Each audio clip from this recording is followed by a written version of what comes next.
Yeah, there was nothing more to do. It was like him constantly saying, no, no, I don't eat. There was a short phase once a day when he came up from the cellar. I let him be in the cellar. I had to sleep and I brought him all the food, and then he came up. You know, in the morning I put him into the cellar because I knew it's getting hot again. But he came up those stairs, you know. So dying isn't a straight road. He then once ate again, and I was so happy when he was eating. I was so happy. He too. He loved eating, you know. But otherwise it was always, no, I'm on the downward road. I won't eat. I have pain. I was always insecure about, can I move him? Can I force feed him?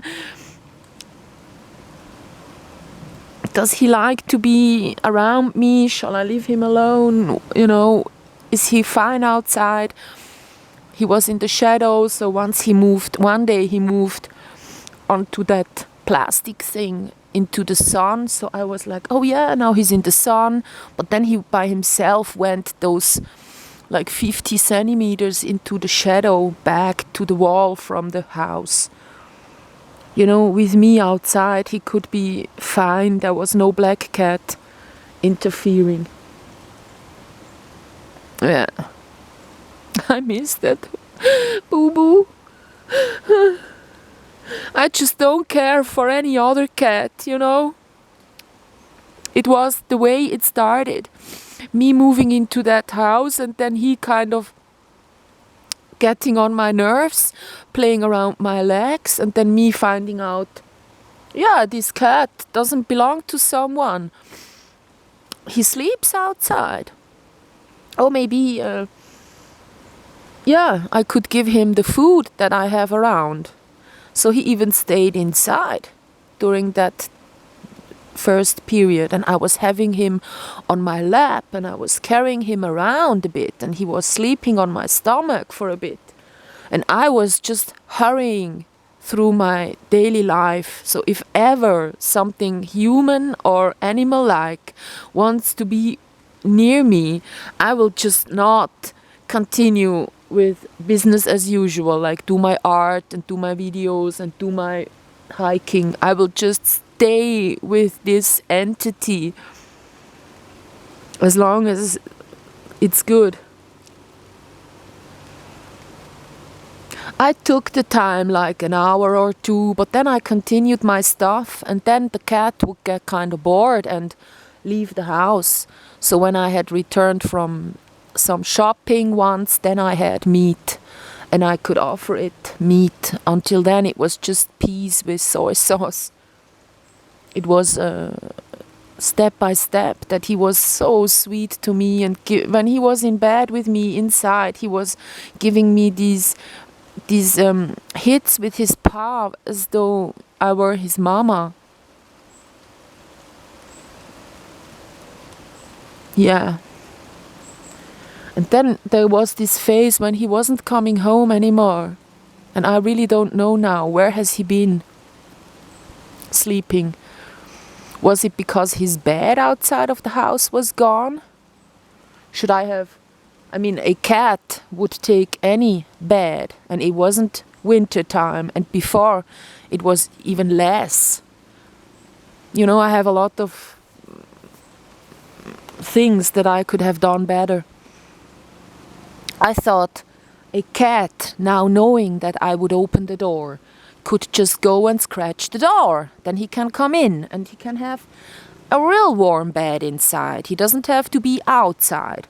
And the mold I had to get rid of, so all the straw and hay, I took away from that place right there. It wouldn't have been a nice bed. But for weeks he was sleeping on that mold. It's just because there is humidity right there. Yeah.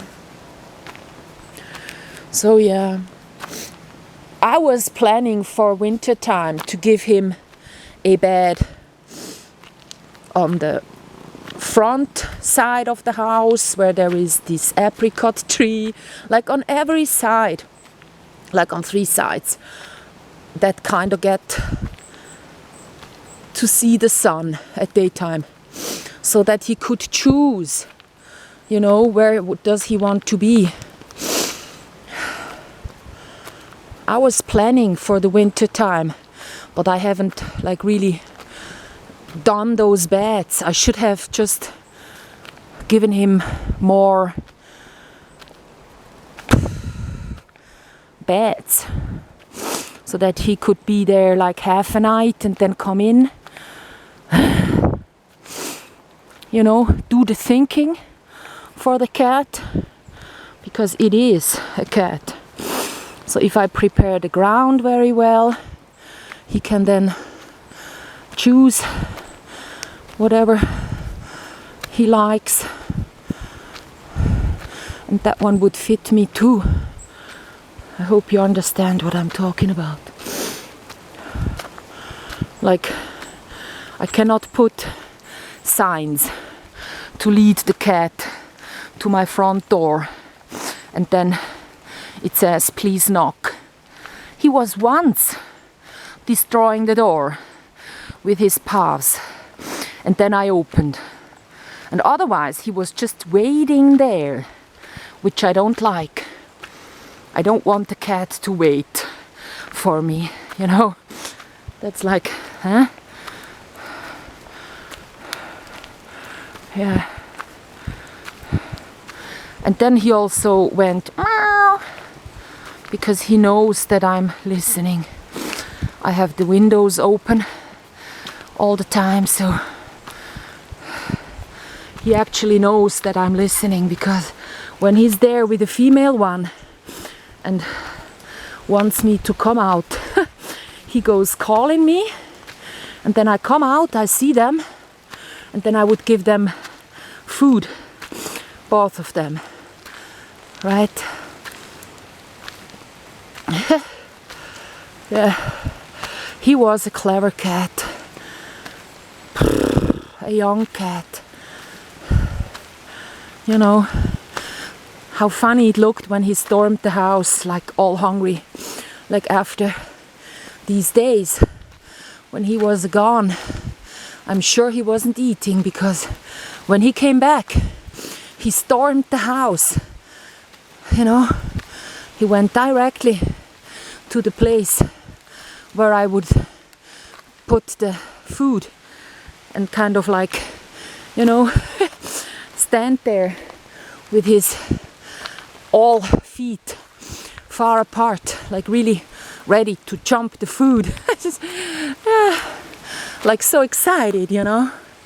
And also, when he came back after those 10 days and when he was so weak, he danced for the can that I was about to open. So he loved that food. He just couldn't eat it anymore. His tongue was so thick, you know, and hurting.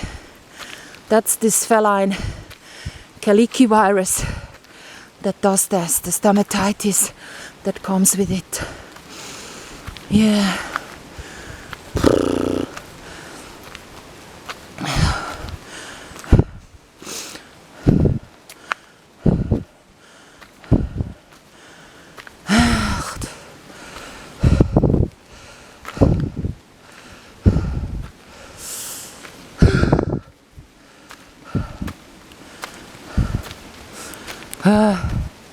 When you go by hitchhiking, the people that take you with are so annoying.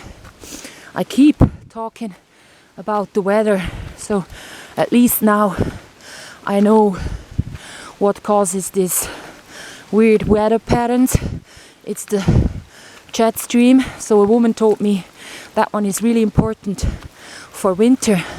So when that one has a corridor down to the south, here you expect a lot of snow. So okay, thank you for this information. So now in summer, when that one is, all the clouds before this one, that one travels west to east. All the clouds will just be shoved to the east. And when there is mountains, they will have to rain down before able to be getting higher up. So these corridors of rain, like one village, there was hard rain, I wanted a raincoat. 2 villages later, like 2 kilometers, not more, no rain at all. That's the jet stream. Like harsh weather and like real hot weather and real strong winds and stuff like that can only come from the jet stream during summer. And then also these long periods of like 4 days of real hot weather. That was when the cat was outside at the apricot tree with me all day long. I went, collected the leaves of the flowers. I was sunbathing, I was sitting there. I was force feeding him, forced him to drink. I tried to cuddle him and hold him and have him comfortable. He always went back to a very distinct place, so even when I made some other more high up place to be a bit more comfortable, he would go back to this very, like, maybe the cold from the earth he was looking for. So he was directly at the wall of the house on the earth. You know, the earth also gets off vapor. So maybe he was on the cool earth, right there, in the shadow. Yeah. Yes.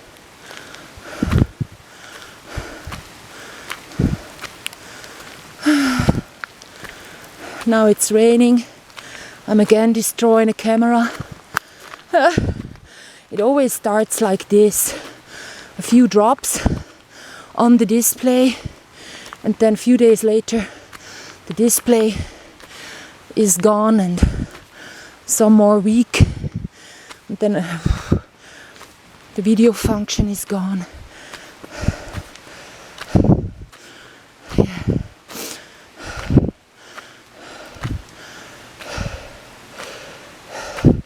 You know, this can turn you crazy. I'm so glad I'm doing these strenuous walks, and I'm so glad I'm doing this YouTube. So to me it's always, yeah, I repeatedly have told the story. I don't sit on it and let it get me crazy. I want to get it out and deal with it now. Yeah. And also, yeah, it's what my cat deserves. It deserves me mourning a lot. Yes.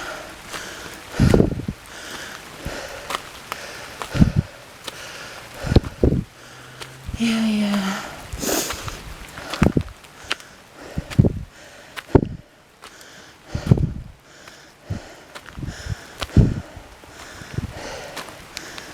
Yeah, yeah. Ooh. Ooh.